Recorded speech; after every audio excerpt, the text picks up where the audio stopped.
gentlemen, my name is Vardhan, and on behalf of Edureka, I welcome you all to this exciting session on Docker Swarm. So this is the third session in the Docker series, and if you people have not attended my earlier two sessions, then I recommend you to watch those videos after today's session. Okay, so I will share those links at the end of my demo today. And in the previous sessions, what I explained was what is Docker, what is containerization, what are its benefits, how to containerize web services, and in particular, I showed you how to containerize Angular application, and also I used Docker Compose to containerize a mean stack application.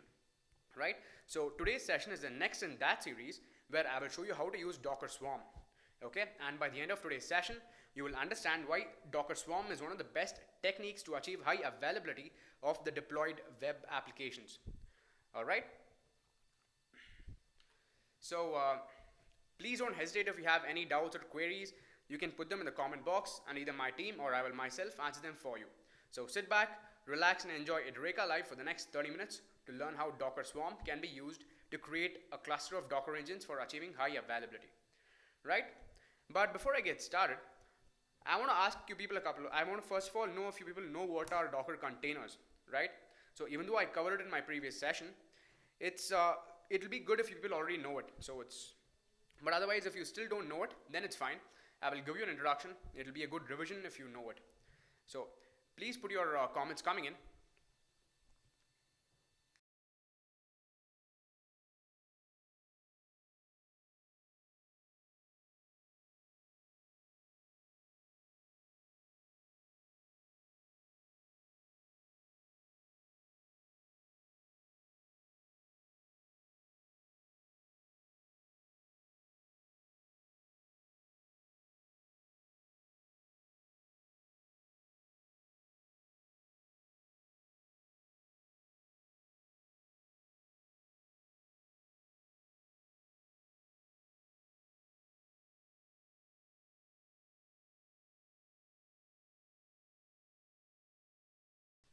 Okay, so anyways, I'm guessing there'll be a mixed set of people here.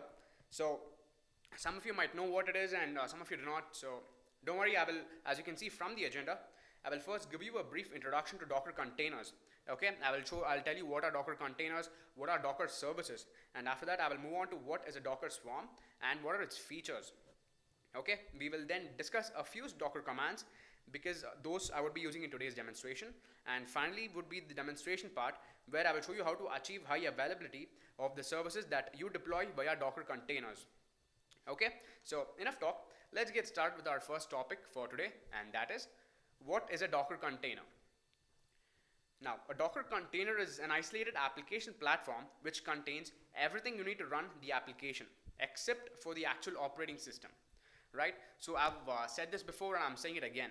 Okay, so your container here would only contain your application software, its libraries and its binaries, all the dependent packages, only these things. Okay, and this would be hosted on top of the Docker engine.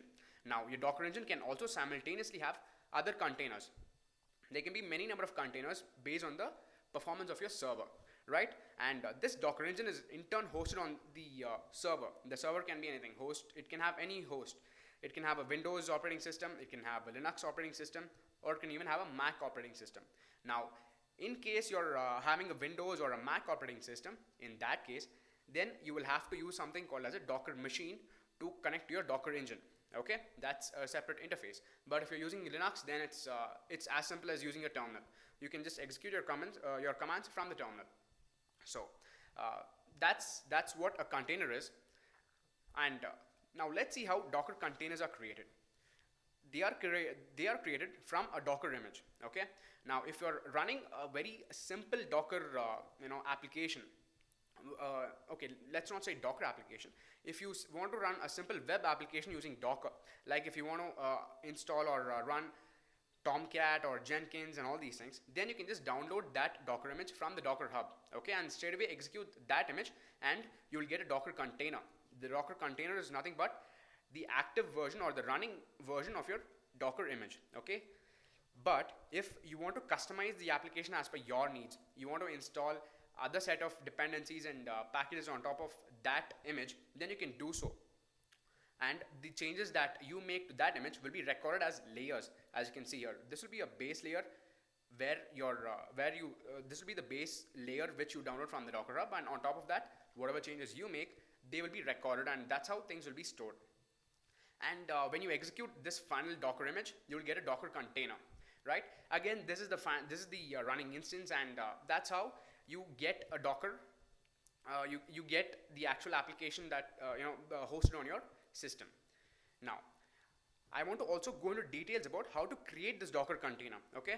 Now, this is just a basic of how a Docker image converts into a Docker container. But if you want to go into details of how it works in the industry, then it works like this. Okay. You start off by writing a Docker file. In your Docker file, you specify which Docker image you want to pull from the Docker Hub. You specify that, and then you specify all the other applications that you want to copy into that Docker container, all the other dependencies and library, all the dependencies and all the other variables that you want to install. You specify all those things inside the Docker file. Okay, and then when you build that Docker file, you get a Docker image. Now, this Docker image is, even right now, it's just an inactive version, or it's an inert file, okay, which just has your all the dependent software and all those things. It's not active yet, and you don't have your application or you don't have your service running as yet. But when you run that Docker image, you get a Docker container, and this Docker container is the actual running instance, and this is where you get your service. But you do not upload your Docker container to the Docker Hub. Okay, now it is this same Docker image which you upload to the Docker Hub. And this Docker, once you upload it to the Docker Hub, other people can pull it from the Docker Hub and execute that same Docker image at their end, producing the same server or the same service at that system. So in the industry, it happens this way.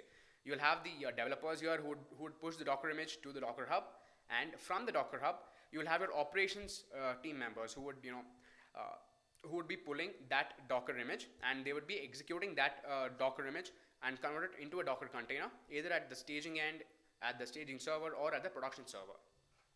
So on a high level, this is how it works. All right. So this was all the introduction that you needed, and these are things that I also covered in my previous sessions. Okay. But it's time to move on to our main topic for today, and that is, what is Docker Swarm?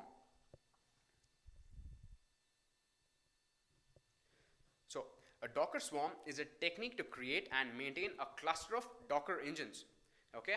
Now, what I mean when I say a cluster of Docker engines is that there will be many Docker engines connected to each other, forming a network. Okay. Now, this network of Docker engines is what is called as a Docker Swarm cluster. And as you can see from the image over here, this is the architecture of Docker Swarm cluster. Okay. And there will always be one Docker manager. In fact, it is the Docker manager which basically initializes the whole swarm. And with the manager, they will have many other nodes on which the service will be executing. So there will be times when the service will also be executing at the manager's end. But basically, the manager's primary role is to make sure that the services or the applications are running perfectly on the Docker nodes. Okay. Now, whatever applications or services that are specified or requested, they will be divided and they would be executed on the different Docker nodes. Now, this act is called as load balancing, right? The load is balanced between all the other nodes. So that's what happens with the Docker Swarm, and that's the role of a Docker managers. Now, let's go and see what are the features of Docker Swarm and why it's really important and why it's the go-to standard in the industry.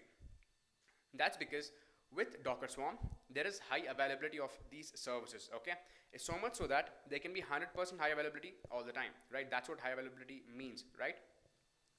So how is that possible? That's possible because at any point of time, even if one node goes down, then the services which are running inside that node, they can start. The manager will make sure that that service is started on other nodes, right? So the service is not hampered. Even though the node may be down, the load is balanced between the other nodes which are active in the swarm. So that's what a Docker manager does, and that's why the Docker manager is heart of the Docker Swarm cluster. Okay, that's one feature. The other feature is auto load balancing. Now, again, the auto load balancing is something that is related to high availability itself, where at any point of time, if there is any downtime, at those times, the manager will make sure that those services are not stopped and they are continued and executed on other nodes. right? So that the manager would do. But along with that, load balancing also comes into the picture when you want to scale up your services. Supposing you have say 3 applications and you have 3 nodes for that, right? So including the manager, you will have 4 nodes, because manager is also technically a node.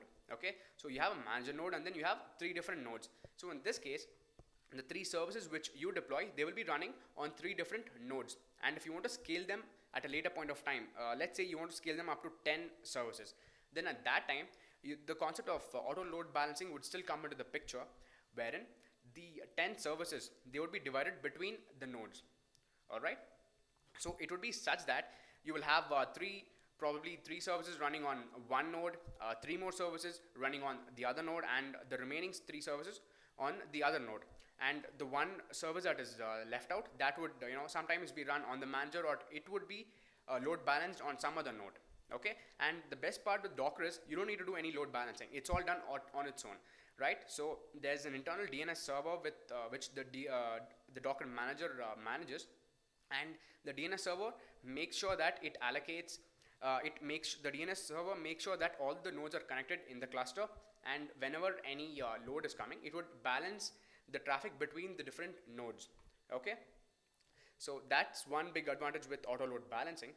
And another feature is that of decentralized access. So when we say decentralized access, it means that we can access these managers or these nodes from anywhere. So if you have these managers or these nodes hosted on any server, then you can simply SSH into that particular server, and you can get access to that particular manager or node. So if you access the manager, then you can control what services are being deployed to which nodes. Okay, but if you log in or if you SSH into the server which is a node, then you can control or see which service is running inside that node itself.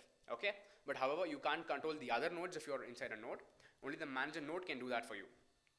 But anyways, all that we need is to log into or SSH into a Docker manager and control which services are running, right? So that's all we need. That can happen this way. And of course, it's very easy to scale up deployments. So I also spoke about that earlier, where you can, if you want, let's say you already have 10 services, and if you want to suddenly scale it up to 50 or say 100 services, then what you can do is you can just buy a few more servers and deploy those 100 services into those servers, right? So it's a very simple functionality where you can do it with just one single command. One single command is all it takes to scale up your number of services or applications to the desired amount, right? And you will have multiple services running inside that same Docker node.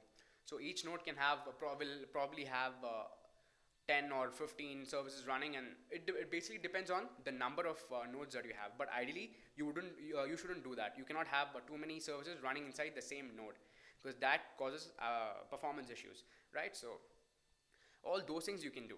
And finally is this concept of rolling updates. And rolling updates is by far the most catchy feature, because when we say rolling updates, what we mean is these applications or services which are running, right, they will have to be updated at one point of time or the other.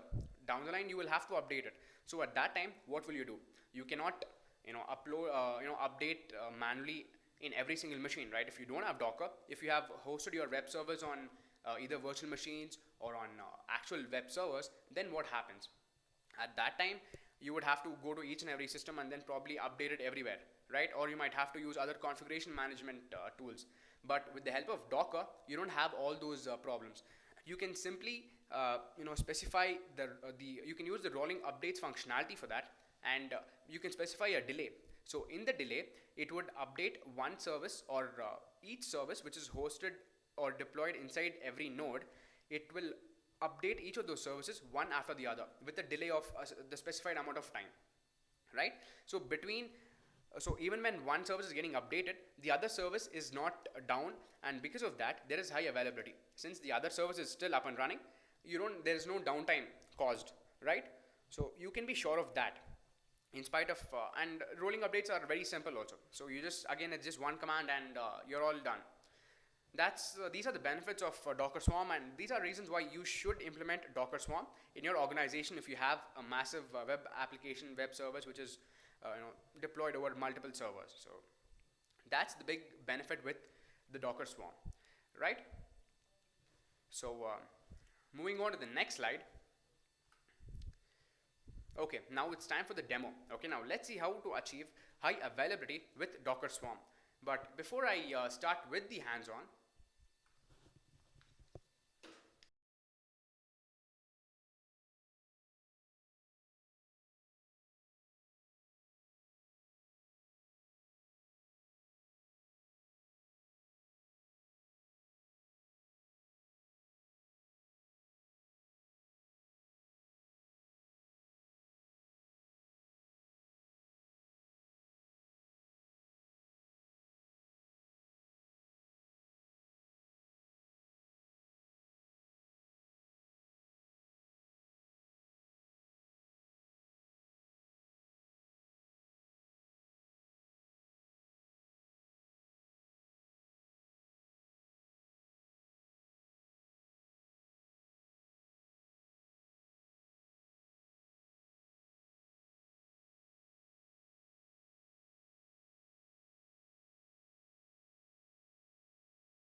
yeah, sorry guys, I'm back. So I was saying that before I get started with the hands-on part where I would be showing you on my virtual machines, I want to first go through what I want to show you with respect to high availability, okay, and how to achieve it with Docker Swarm.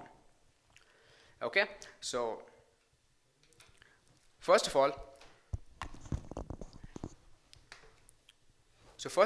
in terms of high availability, the ideal definition is that you have the application or the services deployed in each of the web servers. Okay, now look at this architecture where I have two nodes and I have one manager. Okay, and I have Docker engine running on each of these nodes, and each of these are all highly available. Okay, so at this point of time, I don't have any problem, okay, with respect to any services, and my application is deployed in each of these servers. Okay, each of these servers or each of these nodes. So at this point of time, if I try to access my browser, and if I try to access this port number in my browser, I can see my application running. Okay, now this is the application which I will be showing you my demonstration on, and this is also the application which I executed a couple of sessions back. Okay, the link of this application, the demo of this, I will share it at the end of the session. Okay, but don't worry about that because this session is all about Docker Swarm. So getting back, what I was saying is, since these are hosted in each of these servers, I can access the application that I've deployed on each of these machines. But look at this scenario where my service is only hosted on one particular node this time. Okay, I have the other services connected to my cluster. Okay, this is my Swarm cluster where it's all connected, but the application is not hosted on these two nodes. So at this time, can you guess what happens? Does anybody think that the application will not be accessible on these machines? Can anybody tell me that? If you people think like that, can you just well, if you think like that, then you people are wrong, because since it's connected in a cluster, these Docker, whatever is hosted on one particular node, they can also be accessible on other nodes.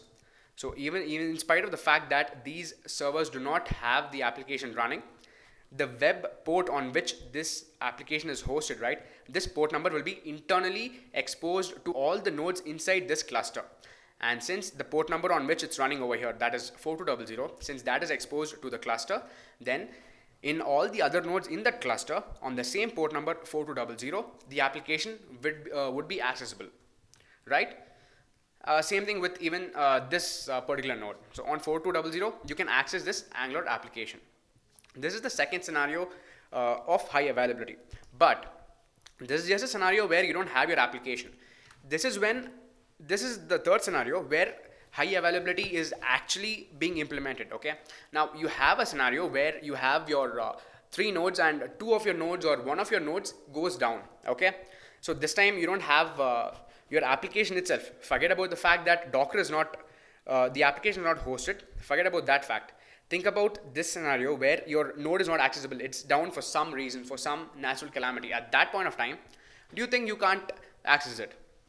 You can. Well, that's because the the nodes would be connected inside the Docker cluster, the Swarm cluster, and the port number would be exposed. So because of this reason, you would still be able to access, you would still be able to view the Angular application on these servers, right? Now that's the benefit of having a Docker Swarm cluster. All right, so and this is how the high availability factor is achieved with the help of Docker Swarm, and this is what I'm going to show you in my hands-on part. But before I go to that part, let me just quickly run through these Docker Swarm commands. Okay, so these commands is what I will be using extensively in my demo, and these are also the most common Swarm commands that you need to use when you're starting with your Docker Swarm cluster. Okay, so first of all, to initialize the Swarm, you use this command. You say Docker Swarm, and in it you use double flag and say advertise adder. Okay, followed by that you specify the IP address of the manager machine, or that same machine where you're starting this service. Okay, so the when you do this, whatever IP address is specified here, that particular machine would be acting as a manager. Okay, it is also ideally the same machine on which this command is running, right? The IP address of what you specify here, it should be the same machine. So that's the thing, and whenever you issue this command, this swarm would be initiated along with the manager being this particular machine which has this IP address. Okay, that's what happens when you do when you initialize the swarm. And of course, when you initialize the swarm, you will get a token. It's more like the entry key using which your other workers can join your Docker cluster.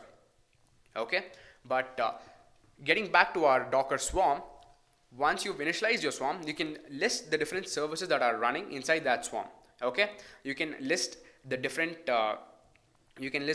nodes that are running. You can check which all nodes are connected to your swarm cluster. You can check what all tasks of services are running. You can check, you can create a new service as in a new container, and then you can also remove that new container, and you can scale them up using these commands. Okay, so use the Docker service ls to list down the services that are running. Then if you want to drill down on one particular service and check in which node one particular service is running, then you can use the Docker service ps command. Okay, so it lists down that process when you issue it with the name of the service that you want to check for. And then if you want to create a new service, then you use this command of Docker service create. Then you specify the name of the servers, in fact, and you gotta specify the image which you want to use to build that particular container and service. And finally, to remove a service, you use this Docker service rm followed by the name of that particular service. And finally, if you want to scale your services, then you can use this command, Docker service scale, and then you can just specify the name of the service, and you can specify the number that you want to scale it up to. Okay, so in this case, if I had the service which had 2 replicas, then by simply specifying is equal to 5, I would have scaled it up to 5 different replicas, right? So these are the swarm commands which are applicable from the manager end. And now going back to the node end, if you want to list down all the nodes that are there in your swarm, then you can use the Docker node list. Okay, do note that here it was all about the different services. Okay, and these commands cannot be run on the Docker nodes. Okay, they can only be run on the Docker managers. Okay, so here you have the Docker node ls, which lists down all the managers and the nodes. And then if you do a Docker node ps followed by the service which you want to in fact, if you do a Docker node ps, it basically lists down all the containers or services that are running inside that machine. Okay, now this command, again, it can be run on even nodes. Okay, this cannot be run on all the nodes. So the node ls, it can be only run on the manager. And finally, if you want to remove a particular node from your service, from your cluster, then you can run the command Docker node rm followed by the id of that particular node. Okay, but at times you might not be able to do that. That's because the node might still be connected to the cluster. So in that case, what you have to do is you have to use the Docker swarm leave command. When you use this command, you can get, if you run these commands from the nodes, then the nodes would leave the cluster, and then you can just end your cluster, right? And finally, if you can just run the Docker Swarm leave from the manager end, then you can end the whole cluster itself. So even the manager would leave, and manager would ideally be the last instance to leave, right? So when there are nodes there, you cannot have the manager leave with the nodes being present. So that's one thing.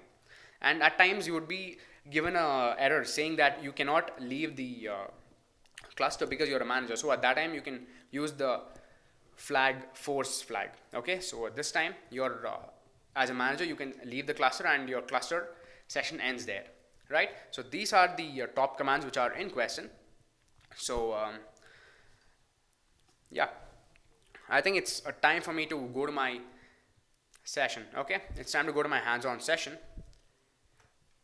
where I'll open up my virtual machines. So guys, please confirm if you can see my virtual machine now. Okay, can you see my virtual machine here, guys? Okay, great. So for the demo purpose, I have three different VMs, okay, and inside these VMs I have three different Docker engines, and I will be basically using two of the Docker engines as my node, and I would be using one of them as my manager. Okay, so this is my manager one, as you can see over here, and this is the password. Okay, so this is the manager one, which I'm gonna start the service, the whole swarm and the services from here. Okay, and if I go here, this is my worker one, as you can see over here. All right, and this is worker 2. Now in these two nodes I would be executing my applications or services. Okay, so first of all, if you want to create the swarm service, then you have to run the command docker swarm init advertise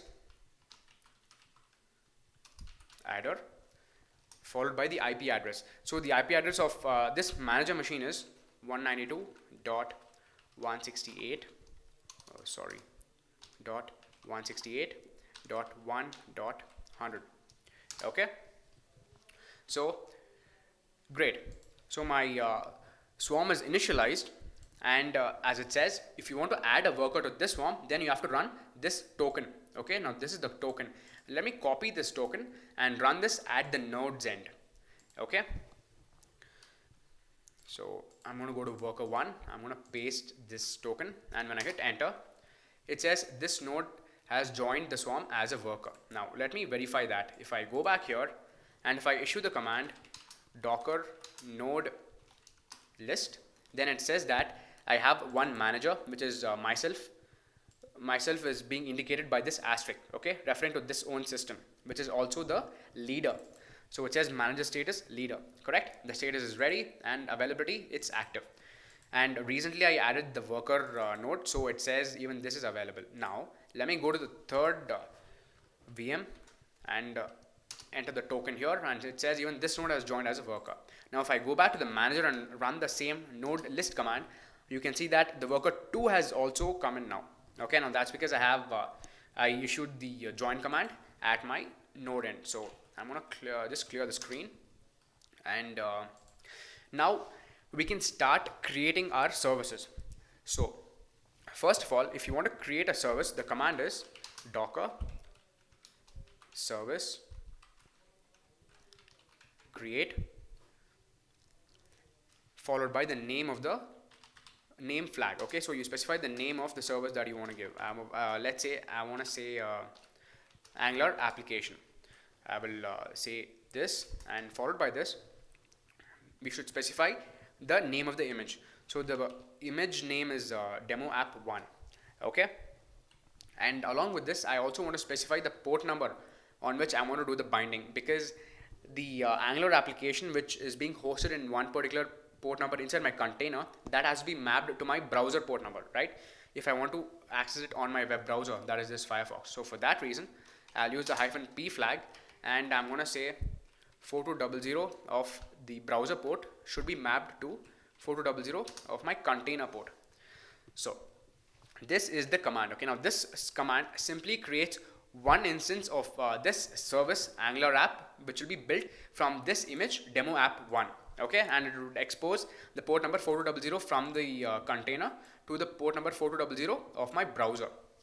So let me hit an enter, and let's see what happens. We got to give it a few seconds because it's a big application, right? Yeah. So now let's do a Docker service ls. Okay, you can see that one Angular application is created. Now this is just a warning. Okay, you can ignore this because this is the confirmation that your service has been started. Okay, you can ignore such warnings. This is what you need to look for. Now if you get this image ID, then it means that your service has been created. Okay, this is the service ID basically.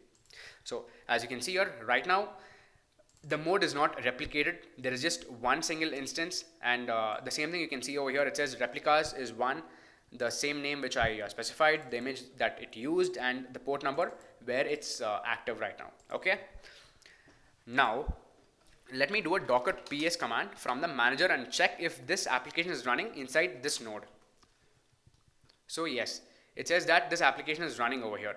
Now parallelly, let me go to my worker 1. Okay, this is also connected to the same cluster, so I'm going to do a docker ps over here. You can see that I have got no output, so this means that there is no container that has started inside this node. Okay, this is the worker 1. Similarly, let me go to worker 2 and say docker ps. Again, there is no output when it with this. Okay, it says no container has started. Now if I go back to the manager and verify, I can verify in which node this application has started, and the command for that is docker service ps followed by the name of the application, that is Angular app. So when I hit enter, you can see that the name of the application is this is the ID and the image that was there and the node where it's running. So it's hosted in the manager 1. In my system itself, it's hosted. Okay, primary system. The desired state is running, and the current state is running about a minute ago. Okay, now let me go to my browser and access localhost 4200. Now as you can see, this particular this is the Angular application which I've hosted. Okay, now I've explained what this application is about in one of my previous sessions. I would request you to go to that video and get more details about this application. Okay, I want to just quickly get back to my session here with respect to Swarm. So since I've started my application, I can access it over here. Now as I explained earlier, all the nodes in your cluster can see the application that you've started, right? I explained that earlier, right? Now let's verify that by going to the other nodes. So in spite of the container not being hosted on this particular node, I can get the same Angular application over here, because the port number would be exposed internally between the different nodes in that cluster. Same thing with my docker worker 2, right? So if I do, well, I've already done a docker ps. You can see there's no container here, so let me just quickly go here and do a localhost 4200. Yeah, so you can see the application is hosted even on this particular node. Now this is good news. So this means that your application is successfully hosted on the cluster and it's accessible on all the nodes, right? Now I'm going to do a docker node ls, and yeah, we have 3 different nodes. It's the application executed over here. If you want to verify that, you can also do this docker service ls. Okay, it's just one application, and if I do ps with the Angular name, with the image name, it says it's running here. Great. This is one of the scenarios which I wanted to show you. Okay, but I want to show you another scenario where the application can be hosted on multiple nodes at the same time from the manager. Okay, and the command is not going to be too lengthy also. Okay, so last time what I did, I basically executed the container at one end, right? So that was executed only over here. Let me but before I go to the next scenario, let me remove this service. Okay, so the command to remove the service is docker service remove Angular app. So when you get this output, it basically means your application has stopped, the deployment has been removed. So if I try and refresh this 4200 port, it says it's unable to find anything there. And similarly, you won't be able to find it on any of the other nodes also, because the cluster itself does not have access to this particular Angular application right now. But now let me go back to what I was talking about, the second scenario where I can start the same service on all the three nodes. Okay, the same Docker service which I created, I'm gonna issue that with a slight modification. So after my port options, after this flag, I'm gonna use this flag of mode. Okay, I'm gonna say mode is global. Now with the help of this flag, the application which I'm deploying, which I'm hosting, this will be basically deployed onto all the three nodes of mine. Okay, I can show you that by first hitting enter, and let's see what the status comes.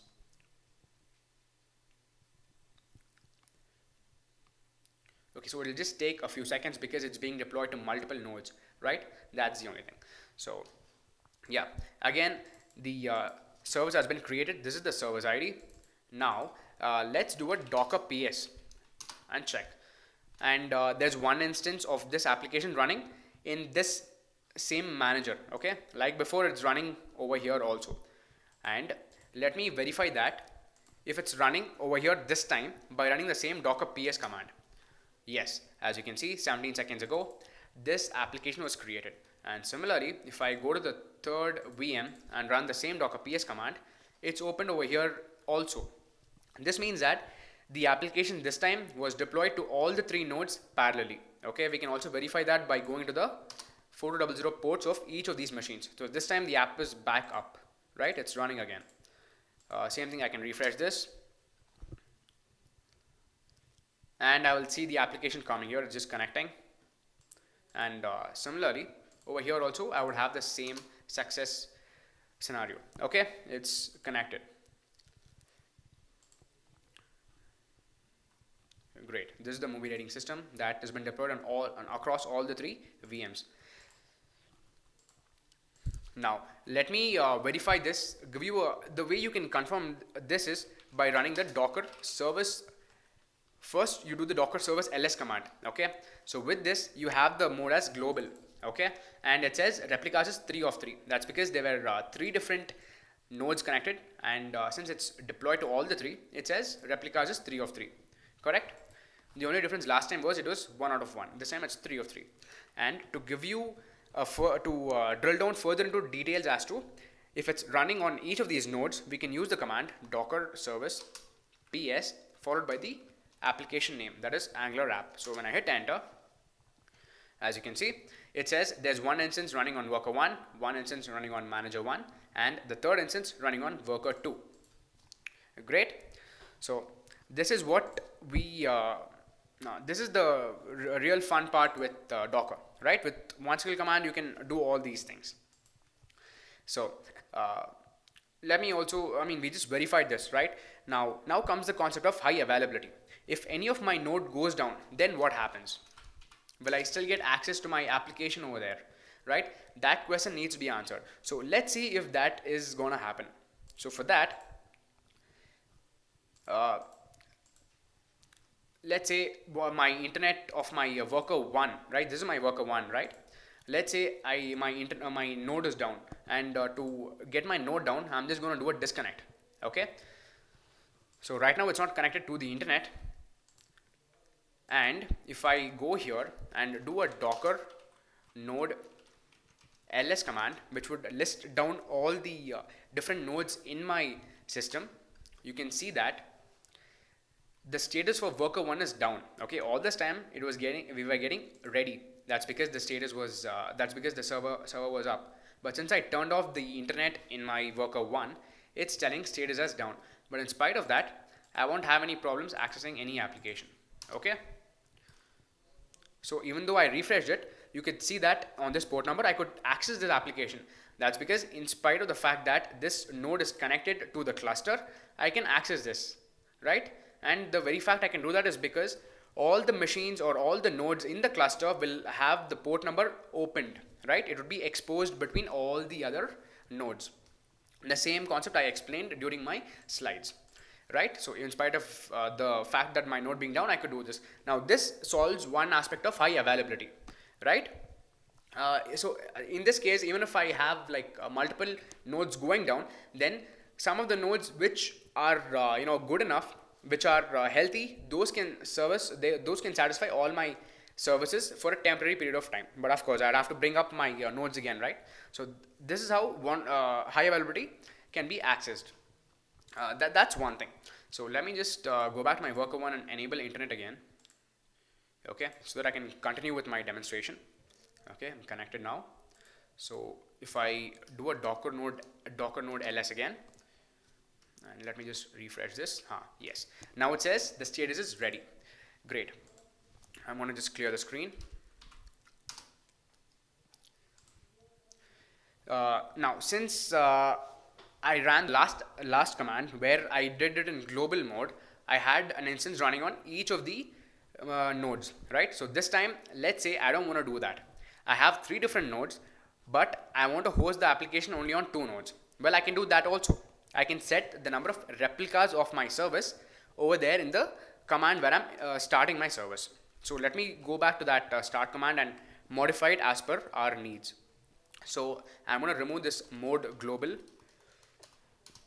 Once you remove this flag, you can add replicas and set the number of services you want. Okay, but before this, I would have to remove the service, right? Sorry, my bad. I just forgot to do that. So let's say docker service remove Angular app.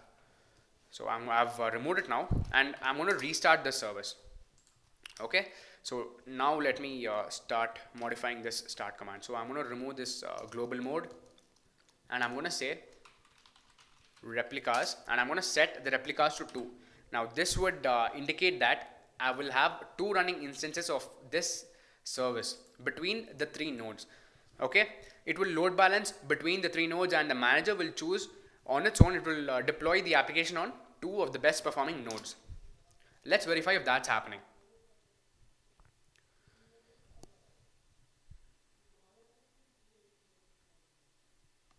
So yeah, the success, so it's successful. We can verify that by doing a docker node ps. Okay, this would basically list down if the container is present in this node. Yeah, there is one container or one service running over here, but to get a detailed to get more details, let's run the docker service ps command. Okay, let me just clear the screen out and run that command again for you. So when I do this, it says that 2 instances have been created, right? One has been started on my worker 1 and the other has been started on my manager 1, right? 2 instances between the 3 nodes. Let me also do this for you. Let me do a docker service ls to confirm the replicas, right? It says the mode is replicated mode and it's 2 out of 2, correct? So no hassle anywhere here, right? So if I refresh it, I would still have the Angular application hosted. This is worker 1. It's anyways hosted over here, so I don't need to verify anything. But to give you a confirmation, I can do that also by running the docker ps command. So the docker ps would list down all the containers and services running in this particular node. So when I hit enter, I have one entry here, okay, for one service that got started. However, in this node 2, the worker 2, I do not have the application, right? So let me verify that by running the command docker ps. Okay, it's not running here, there's no service, but in spite of that, the application would be running here. So that's the concept of Docker cluster, wherein all the nodes will get access to what's there in the Docker cluster. So that's the fact. And now comes the concept of scaling up and scaling down, right? This is one thing which a lot of people have this doubt, because it's not always done, right? In spite of having a cluster where you have only 3 nodes, we can scale it up to any number of services that we want to. So right now I have two different services, right? If I do a Docker service and if I do a ls, you can see that there are two services running. Now if I want to scale it up to let's say 5 services, I can do that too. That would also happen. And the simple command to do that is docker service scale, and we should choose the application, and we have to set the number we want to scale it up to. Let's say I want to scale it up to 5. So in this case, 3 more services would be added on to this cluster. Okay, I'm going to go ahead and hit enter.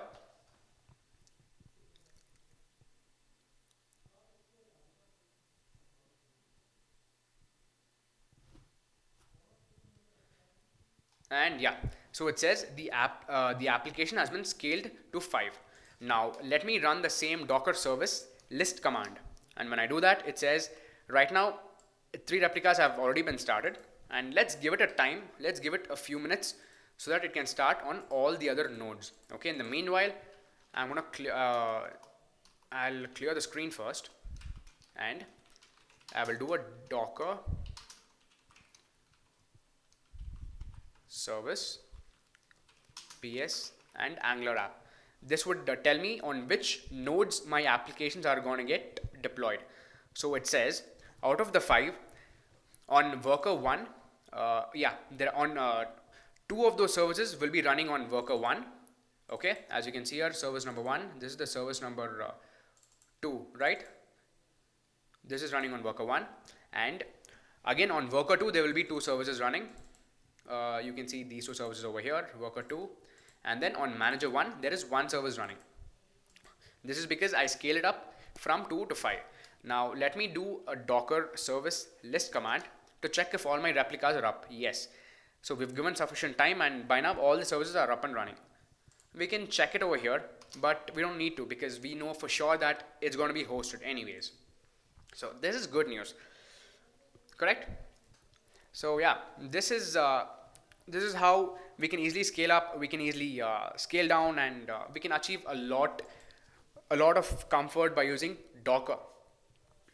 Correct?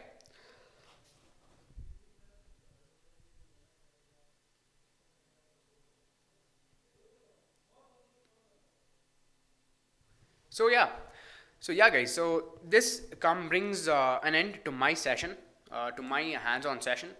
I've also showed you how to scale up and scale down. I've showed you the concept of high availability. Also, the whole concept of load balancing happened here. But there is one more thing which I also want to add on from my side. Okay, and that is, why will services be executed at the manager's end, right? A manager ideally does not is not supposed to do any work, right? That's what the workers are for. The manager just manages. So this is a question that you can come up with. It's a very valid question. So if I want to do that, then I can again run just one command and enable that functionality also. Okay, and the command to do that is, there is docker node update. I can use the availability flag here. Okay, and I can say drain, and I can choose which node I want to drain. So when so drain basically stops allocating services to that particular node which is specified. So over here, if I specify manager 1, then, and if I hit enter, then from now on the service which is allocated over here, right, this would shut down and a new service would be created on either worker 1 or worker 2. That would happen. Or if I don't want to drain my manager, I can also drain one of the workers. I can either drain worker 1 or worker 2. But let's say for in our case, we want to down the manager. So I can do that by simply hitting enter over here.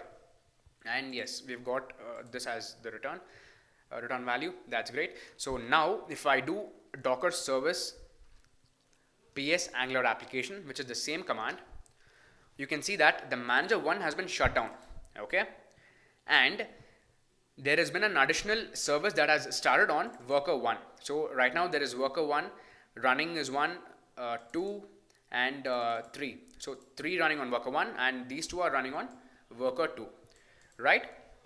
So I'm going to clear the screen here and re-execute the same command, and also show you what happens now when I do a Docker node list. Okay, the node list will basically list down all the nodes connected inside that cluster, right? So I'm going to do a Docker node list, and over here this time you can see that for my manager one, which is this ID, the status is ready. However, availability is not active, it is drained.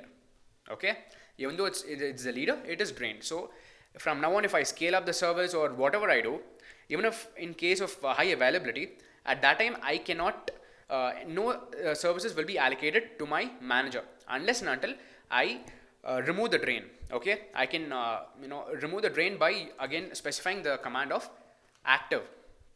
So let me run that command and show you that. So here, instead of saying drain, if I change the availability to active, then I can start allocating services to my manager also. So if I hit enter, it says I've got manager one as the return value. And again, if I run the same docker node ls command, availability is there. And from now on, whichever, if I scale up only at that point of time, will my manager start getting resources. So these would what are existing, right? This will not get allocated to my manager. In case if there's any downtime, if any of my node goes down, then at that time manager one will get access, right? And yeah, that would happen. So this is the simple demonstration which I want to show you. It sounds simple, but this solves a lot of industry issues. Correct? It's one of the best tools I've worked on. Docker and Docker Swarm is one amazing technology that also I've witnessed. So I hope you've also understood what kind of what I'm talking about over here. Correct? So yeah, that brings an end to my demo session here. Do bring in your questions if you have any. Do put them in the chat box. And in the meanwhile, I'll just go back to my slides. I can go to my conclusion slide over here.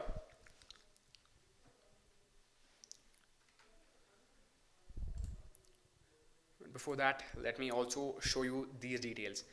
Now that we've come to the end of the session, I also want to tell you people that yeah, we have an entire Docker playlist over here, right? Edureka has an entire Docker playlist along with a DevOps playlist, right? So you can check all of the Docker videos over here. And if you want to see one of my my earlier live sessions, then you can see that also in this playlist. Okay, so right now you can see the Docker compose where I've containerized a mean stack application. You can see this video here, and there's another video which I would add on to this playlist, and you can also find that video in this playlist. So you'll have 3 Docker videos where I've shown the different functionalities of Docker. Okay, these are the 3 things. And if you guys want to be notified of future live sessions, do remember to hit the bell button, the bell icon over here, okay, right next to subscribe. Then you'll of course be notified of all the live sessions that are there in the future, right? But in the meanwhile, if you guys are interested in learning DevOps or Docker from Edureka, then you can check out our landing page, and here you'll find details about our batch. You'll find the course details like the price, what is the price, when is the next batch starting, and you'll also find what is the curriculum, what you will get to learn. You can do that for both DevOps and Docker. And yeah, most importantly, since you guys have been here for so long, been so active till the end of this session, you can go to this link and you can register over here if and only if you want to avail an extra discount on any Edureka course. Okay, not just DevOps or Docker, but you'll get a discount which is only for you, right? It's exclusive only for you, and you need to fill up this form and you need to submit it if you want to be eligible for some kind of special discount. All right, so yeah, these are the things that I wanted to show you, and let me just go back to my slides here.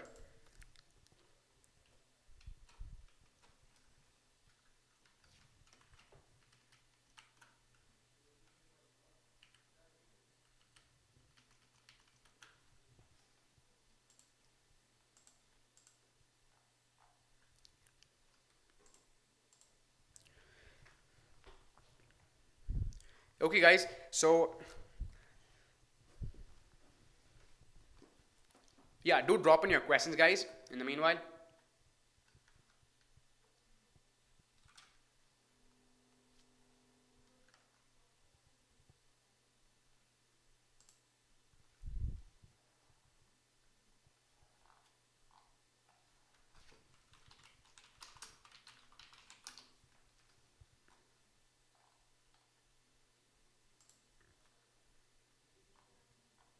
In the meanwhile,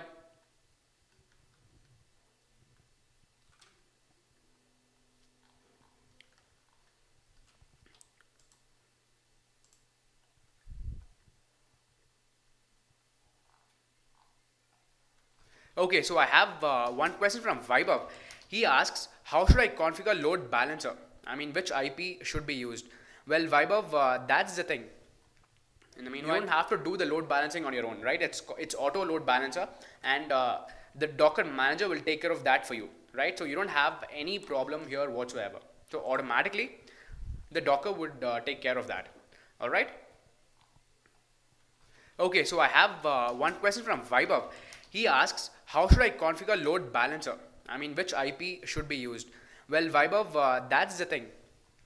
In the meanwhile, you don't have to do the load balancing on your own, right? It's auto load balancer. Okay, and the Docker manager will take care of that. Please explain your machine setup. Don't have any problem here whatsoever. Vetriwhale, so automatically my machine setup is such that I have a Windows system running. On top of that, I have three different. Okay, so I have one question from Vaibhav. I have used these virtual machines. How should I configure load balancer? Live demonstration, which IP that's the only used. Well, so I have these three different virtual machines where one of the virtual machines have to do the load balancing on your own, manager right? Running. It's auto load balancer. Okay, and the Docker manager will take care of that. Please explain your don't have any these three virtual machines are Vetriwhale automatically. My machine setup is such that I have a Windows system running. On top of that, I have so I think three different. Okay, so I have I don't have any other questions. I have used these virtual machines. How should I configure load live demonstration? Which that's the only used. Well, so I spoke about what Docker containers are, how you don't have to do the load balancing manager running, and the other balancer machine the Docker manager will take care of that. Please explain any these three virtual machines are Vetriwhale. Then my machine setup is such that I have a Windows system running. On top of that, I have so I think okay, so I have I don't have any other questions. I have used these virtual machines. How should I configure live demonstration? Which that's the only Docker Swarm command. I spoke about what Docker containers are, how you don't have to do the load balancing manager running, and the other balancer machine will take care of that. Please explain any these three virtual machines are Vetriwhale. Then my machine setup is such that I have a Windows system running. On top of that, I have so I think okay, so I have one question. I have used these virtual machines. How should I configure live demonstration? Which I like our videos to command. I spoke about what Docker containers are, how you don't have to do the load balancing manager running, and the other balancer machine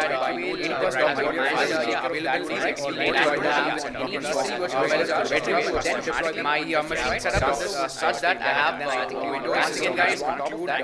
So I think okay, so I have used these virtual machines. How should I configure live demonstration? Which I like our videos to command. I spoke about what Docker containers are, how you don't have to do the load balancing manager running, and the other